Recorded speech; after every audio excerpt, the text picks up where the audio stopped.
Aaron, this week's topic is filing for bankruptcy. What exactly is bankruptcy and what can it do for someone who's deeply in debt?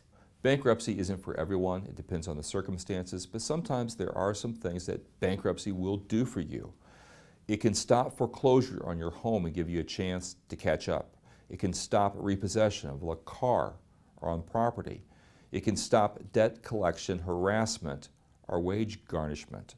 It can restore or prevent termination of your utilities. It can give you the opportunity to challenge any creditors who may be claiming that you owe more than you actually do.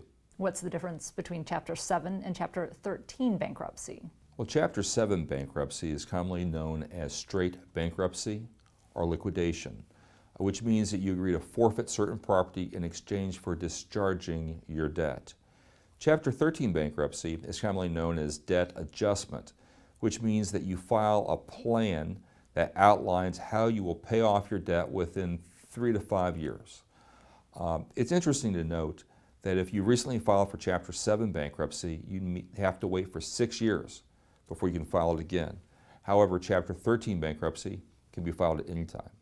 Are there certain types of debt that can't be discharged in the bankruptcy process? Bankruptcy will not discharge debts that are not listed on your bankruptcy petition. So filing for bankruptcy requires that you list all the creditors that you owe.